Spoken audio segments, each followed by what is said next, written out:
través del correo electrónico un hermano que está por entrar a la Iglesia Católica, que ya tiene unos años de conocer a la Iglesia Católica y poco a poco se ha ido acercando y muy pronto él va a ser recibido dentro de la Iglesia formalmente, bueno, con la iniciación cristiana para adultos, a través del camino de la iniciación cristiana para adultos.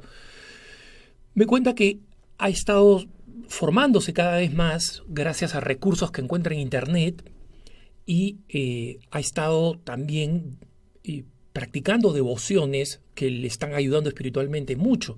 Especialmente menciona el rosario y también menciona la coronilla de la Divina Misericordia, pero aquí es donde le viene una duda a consecuencia de buscar precisamente en Internet. Como sabemos, en Internet encontramos cosas muy buenas y encontramos también cosas muy malas.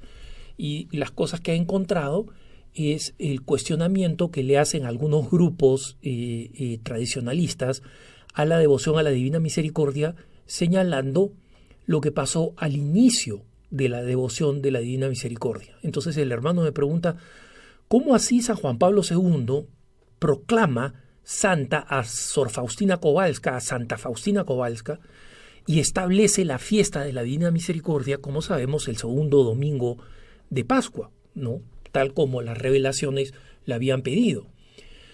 Cuando he leído, dice él en Internet, que la devoción fue inicialmente condenada por la Iglesia y los diarios de Sor Faustina Kowalska, puestos en el índice de los libros condenados o libros que no se debían leer. Entonces, la historia la cuentan esos hermanos, pero tienes que tener en perspectiva lo siguiente. Los hermanos que han caído en el tradicionalismo, que es básicamente una herejía, consideran que no son aceptables las enseñanzas de los últimos papas, los consideran heréticos. Algunos dicen que los consideran papas, pero consideran que son papas que han errado en la enseñanza de la Iglesia. No. Entonces, tienes que entender que existe ese prejuicio. Entonces, algunos cierran la lista del pontificado en Pío XII y dicen que Juan XXIII ya no es un papa, porque él, al convocar el Concilio Vaticano II ya es un papa herético. Y otros la cierran antes todavía, la cierran con San Pío X, ¿no? Y dicen Benedicto XV, Pío XI, Pío XII, a partir de ahí esos ya no son parte de la tradición de la Iglesia, ¿no? O, como digo, los más flexibles, entre comillas, aceptan que han sido papas, que son pontífices legítimamente elegidos, pero heréticos, ¿no? Y que la doctrina, de alguna manera, y la enseñanza y las prácticas de la Iglesia debieron quedarse congeladas.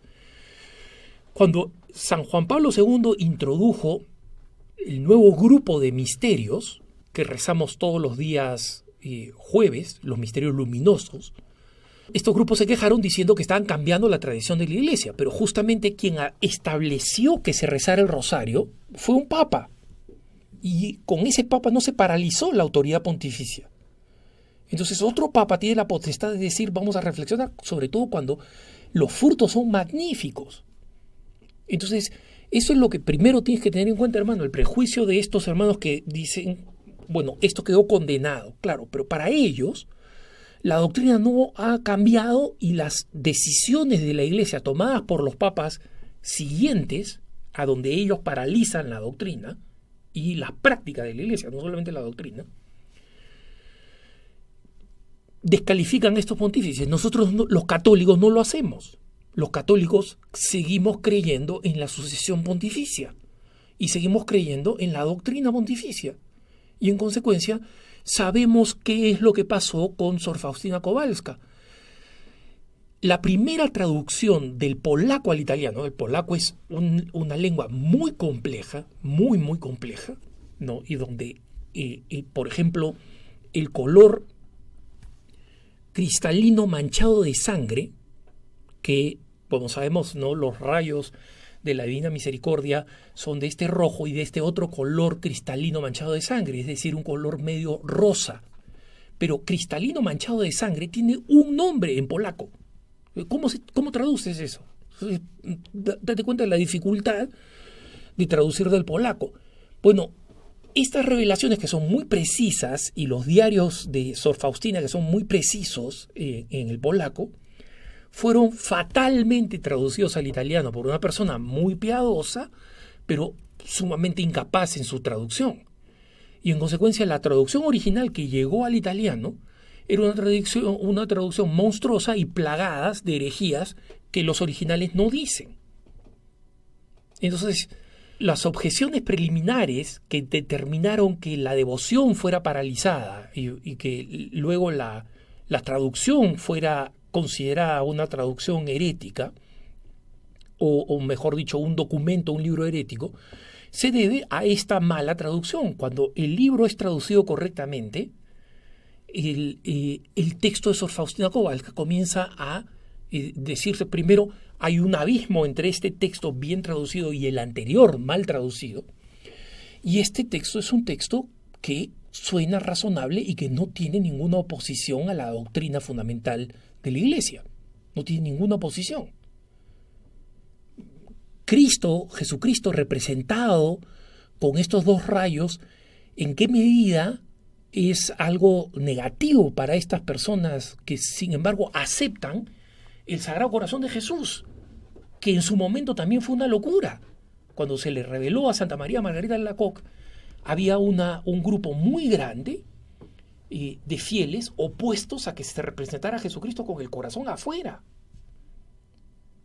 Entonces, estos señores pues consideran que los cambios importantes que han habido a lo largo de la historia de la Iglesia de pronto deberían paralizarse en una fecha que ellos escogen arbitrariamente. Ese es el problema con el tradicionalismo.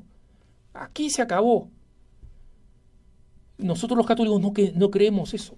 Entonces el documento poco a poco fue siendo conocido, la vida de Sor Faustina Kowalska fue siendo conocida y la devoción comenzó de manera privada, y el Papa San Juan Pablo II, que había conocido toda la historia desde el comienzo, la mala traducción, porque él no solamente hablaba polaco, sino sabía el italiano. Recordemos que había estudiado en Roma, ¿no? Y había participado en el concilio, entonces sabía el italiano, y sabía la mala traducción y sabía la diferencia con la buena traducción, y había leído los textos originales en polaco, sabía de esta devoción, y poco a poco fue viendo el bien que hacía espiritualmente, y en consecuencia determinó la canonización de Sor Faustina Kowalska, que tuvo una vida heroica en sí misma, ¿no?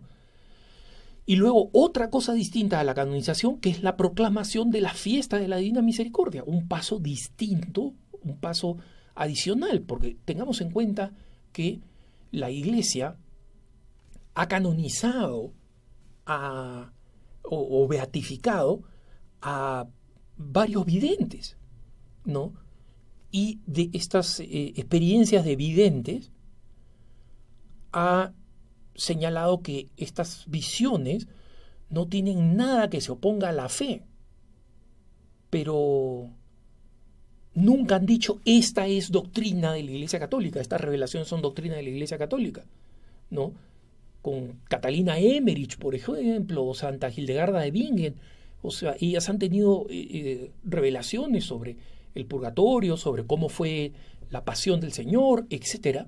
Y la Iglesia ha dicho, mira, estas son descripciones que no se oponen a la doctrina de la Iglesia, no tiene nada escandaloso opuesto a la doctrina de la Iglesia, pero la Iglesia no ha dicho, esta descripción la incorporamos nosotros en la doctrina de la Iglesia. No lo ha hecho. No ha introducido modificaciones al catecismo en base a esas enseñanzas. Entonces son pocos los santos que, además de ser reconocidos santos, como Santa Margarita María Alacoque, la que recibió las revelaciones del Sagrado Corazón de Jesús, que además de eso, o Santa Catalina Labouré de la Medalla Milagrosa, además de eso, la Iglesia extiende la devoción y dice, esta devoción es una devoción promovida por la Iglesia.